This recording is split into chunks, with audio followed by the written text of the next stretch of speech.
greatly appreciate everybody showing up today. Hope everybody is doing well. And welcome to this month's Ransomware Monthly update for August 2025, where we're going to go through some of the top stories that we've been noticing. Note that it's not everything and not all encompassing, but definitely going to talk about some of the stuff that may be important to you as an IT administrator or business owner, so that way you are well informed. Because as we all know, these news stories do happen a lot, and it's very hard to keep up with each and every one. So, um, yeah, the team has put together a list. So we're going to kind of go through all of that stuff and kind of talk about what we need to know about, right? So with that said, we're doing a little bit of a different format right now. We're definitely trying to use. Why is I think my share is messing up on me. Bear with me one second, because my screen on my side. There we go. Okay. All right. So first off, we're going to go through some of our stats, right? What do we see so far in August or for throughout the year? We do definitely see a total of 8,276 victims that were impacted this year so far, and 104 active TA groups, aka threat actor groups. Um, so definitely a very active space that we currently see right now. The top threat actors that we see being active is the QLIN or QLON. Some people are calling it. I'm not sure why there's no A in there or no O, but they have claimed so far this year 477 victims, followed up by Acura at 419 or 415 victims. Clop, the infamous Clop group, 473. Ransom Hub with 215 victims.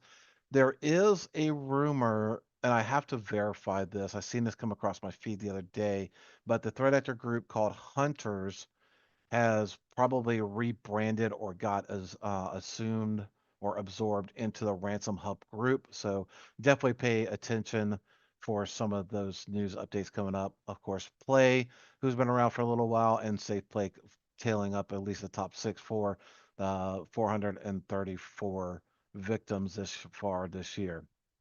So as we all say, ransomware is not going anywhere, ladies and gentlemen. Definitely make sure you're doing your proper due diligence in these matters.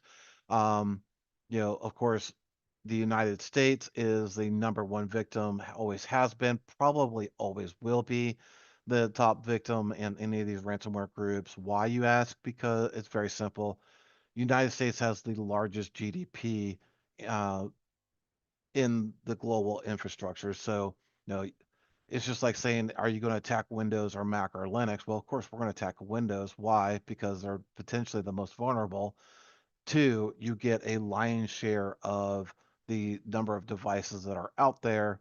So, same thing with the United States. It's the most people are not doing their proper due diligence, plus more people and the greatest ability to make a payment. So that's why the United States is constantly attacked. Uh, in that, what are the top industries? Yeah, it's no surprise to us, but maybe to some of y'all. Construction is definitely the number one. We see it time and time again. But we do see from where manufacturing is also climbing that rank, but right now it's currently construction is taking the highest, followed up by healthcare. Law practices surprisingly are definitely making a impact, are definitely getting impacted by threat actor groups with 154 so far this particular year. Of course, logistics and supply chains. Think of Amazon and FedEx and DHL. Not saying any of those companies have been impacted, but those are the logistics services that are potentially being done. Your IT services, consulting. This is more along with your IT provider, your MSP, potentially your MSSP if they're not following proper security, things like that nature. Uh, we definitely see the most targeted of being team members of an organization of 11 to 50 employees, being 1,139. The mid-range of 51 to 200 employees being the top of the impacted entities, the 1,323. A lot of these companies say, "Oh, we're too small to be, impacted." No, you're not.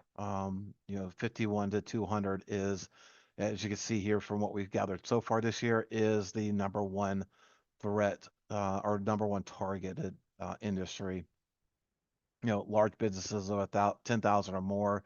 You only have 98% the micro businesses, the solopreneurs and small businesses have 235, at least from, these numbers may vary, but we can only go off of the numbers that are being reported on via LinkedIn or Zoom info or anything like that. So we're basing that off of publicly available information about a particular organization. So the mileage may definitely vary.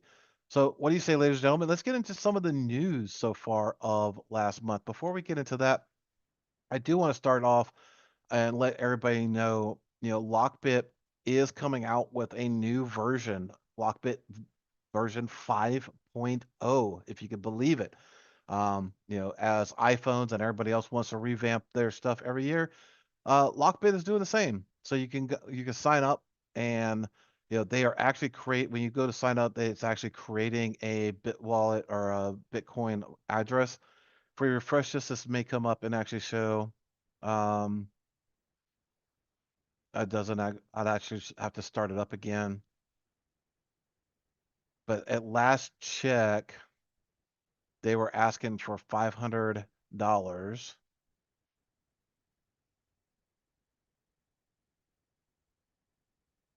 Yep, there it goes.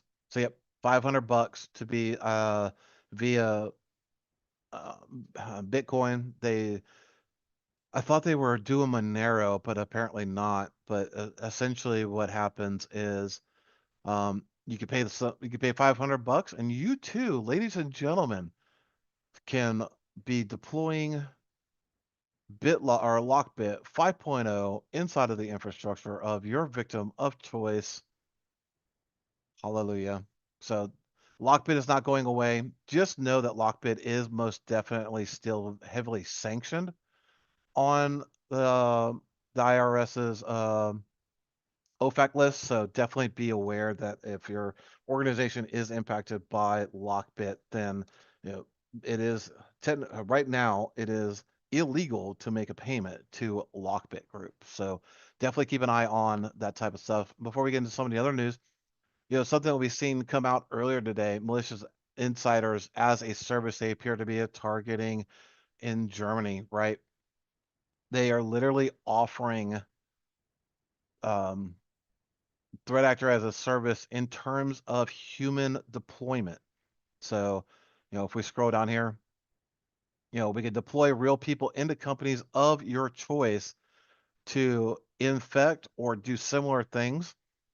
We can make them apply and get a job. This offer is only valid for high profitable projects over $500,000. So if you know Threat Actor Academy, if you're looking to deploy people into your target of choice, there are people on the dark web that's actually doing everything. And I'm not going to say it because this is being live streamed as YouTube as well.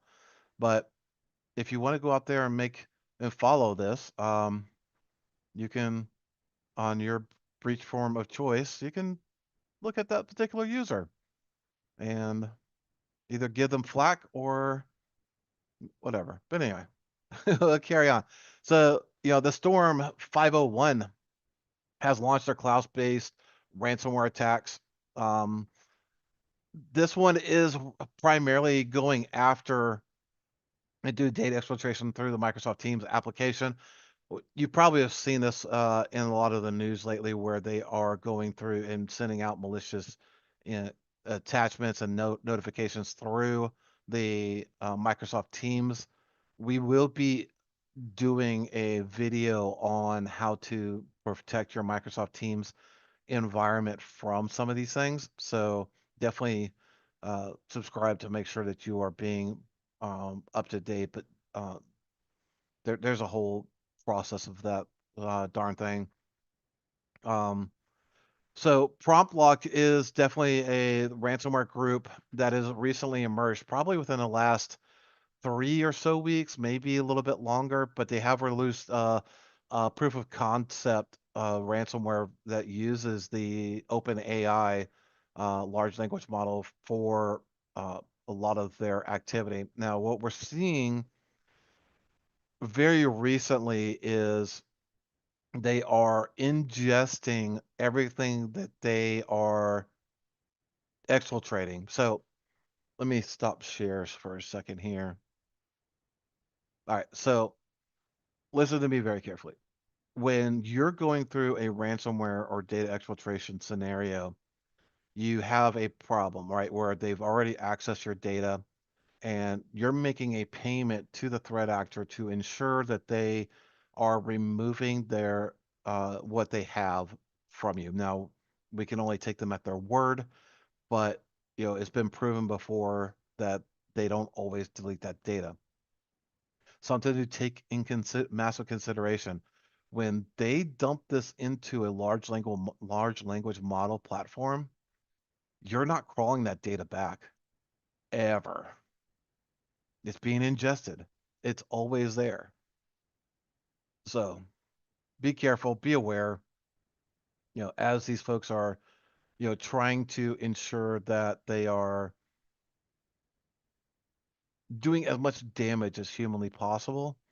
That's going to be one of the ultimate damages that you can be able to do is not only data exfiltrate, but start allowing large language models to ingest and learn off of your data, right? So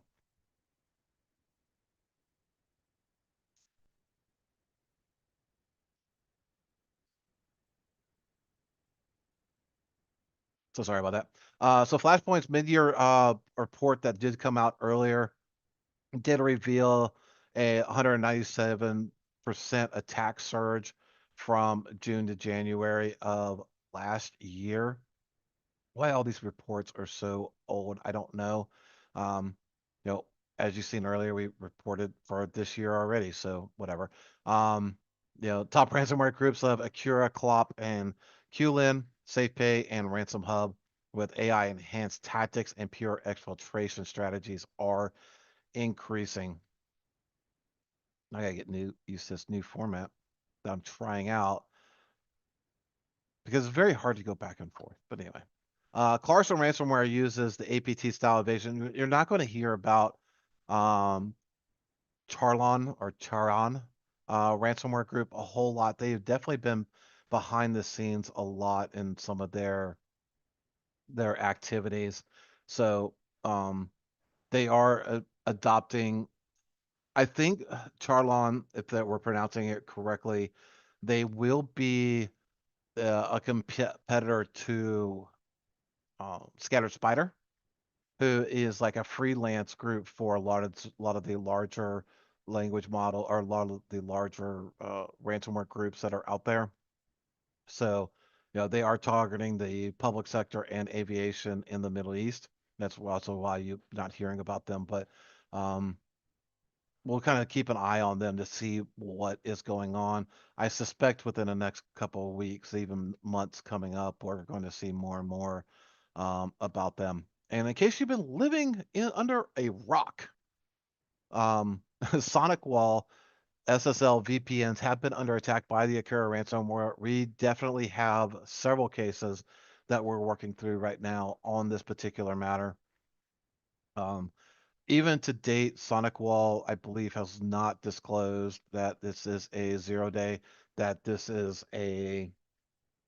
their perception or uh, hint of it being a CVE from 2024 that was never properly mitigated by the IT team when they did patch policies. Left the devices vulnerable for those old CVEs, and Curious just found a way to find those devices and impact them is essentially what they're claiming. How true that is, I have no darn idea, none whatsoever. I do find it very suspicious that so many devices have been impacted, and Acura is just going ham. So um, we do see a lot of times where, unfortunately, everybody thinks that all you got to do is apply a patch and it doesn't require anything further, but that couldn't be further from the truth, unfortunately. It does require further action to be done sometimes, even on Windows operating systems where you need to perform registry key updates and things of that nature to be able to make sure you fully apply any of the patches that are being put out there, right? So, um, that if you have a Sonic wall, you know a friend with a Sonic wall. Friends don't let friends use Sonic Wall. That's all I can say right now. And if they're insistent on using Sonic Wall, make sure that you grab them with a couple of beers and sit down with them and help them make sure that they've tried the proper security measures on that particular thing, right? Um, Crypto 24 ransomware bypasses enterprise EDR. This is something that's been going on for a little while, unfortunately. Not just Crypto 24, but the EDR evader, I should say, has been doing this for a little bit where, they're playing the cat and mouse game with all the large EDRs, CrowdStrike, Sentinel-1, um, things of that nature, where they advance their tool and then you pivot and they get um, sorry. So EDR killer advances its availabilities, and then the EDR tool advances, and it's a pyramid, right? Or it's stepping stones of sorts. But they are using legit tools that we see in a lot of the ransomware cases of PSExec, AnyDesk, and using Google Drive as the lateral movement of either uh, going through and getting other victims initial access into an environment by sharing a Google Drive link is some of the stuff that they've been using as well. So a lot of the um, tactics are just rinse and repeat. That's why constant education is very, very important, ladies and gentlemen, to make sure that these people or that everybody is being being as protected as possible. Here, the insurance sector highlight. Sorry, even insurance companies are not, um, not being are not. Or, sorry, we got our AC guy here, but the insurance companies are definitely being targeted as well, especially by the Royal Ransomware Group. German mobile devices insurance Hindas Group went bankrupt after paying 233,000 ransom to the hacking group of Royal. Um, so that it's really interesting to see that a insurance company can be impacted by that type of thing and then go bankrupt, right? So it really does show a little bit, if you will, the situation that we got currently going on where the economy, the global economy and things of that nature. But it I don't know too much about this one. I was doing some research right before our show. um was it PR plus the damage that did this in, or they just couldn't recover? And we do see a lot of companies, unfortunately, that do just completely go under after being hit with a cybersecurity incident, right? They try to do their due diligence to come back, but it never happens. Cybersecurity gaps despite soaring ransomware claims. Arctic Wolf reported showing about 50% of United Kingdom and Ireland firm lacks cyber coverage. Yeah. Um, Ransomware is now the number one claim type globally. It is. What you need to know, if the average claim of 115K for SMBs and 812K for enterprises, I can definitely tell you that is true. The a lot Two of the cases that we're working right now started off over a million, and I think they're going to settle both of those for around 20K right now. We're going through some final communications, and I think that's where we're going to end up at. Lack of coverage leaves firms vulnerable to massive financial disruption. You know, there is there is one other thing to think about in that situation, right? Where, you know, lack of coverage can do that, but also your PR. When's the last time you actually went through a scenario where you had a company like us, and I'm not saying hire and Barricade to do this, but you know, hire a company like us that will come in and actually war game a disaster for you. Like, I'm going to come over here and pretend I'm pulling the plug on this server. What did that control? Oh, it controlled A, B, and C. Okay, what did that impact? This, and this. What does it take to recover that? Plug it back up. No, like, let's just say hypothetically, it was a storm. We're on the East Coast, and I know, we're entering into hurricane season. And you don't even have to, this is what I talk about all the time. It doesn't have to be a ransomware. You can use it for whatever hardware failure. Your devices are aging, and let's just say hypothetically you got hyperconverged going on, and you need to ensure that you have failover and things of that nature. But what if two of your servers in your hyperconverged cluster goes down? All right, you got to procure parts and or server to get these devices back up and running again. And what does that look like? Where do you recover to? So definitely, ladies and gentlemen, go through and do some disaster recovery planning. Insurance, I'm really mixed on that. The insurance really is, in my opinion, a transfer of liability. So you're saying you don't have the financial ability to cover the expenses of an incident. Let's just say hypothetically your business insurance, right? That's why you have insurance, unless you're mandated for like workman's comp or something like that. We won't go into that freaking fraud, but anyway, um, the it is essentially at its core the transfer of liability, right? So you don't have the financial um, ability to pay and be able to stomach the situation. That's why you have insurance. So have insurance, don't have insurance, it's whatever. As long as you have the ability to get yourself out of it, that's what's kind of goes through. Pivoting over to the legal sector, Hanson Chambers, Barustiers, I don't know, was breached by Link's ransomware group. Australian law firm had sensitive client data leaked by the Lynx group in a double extortion ransomware campaign. The We do see this a lot.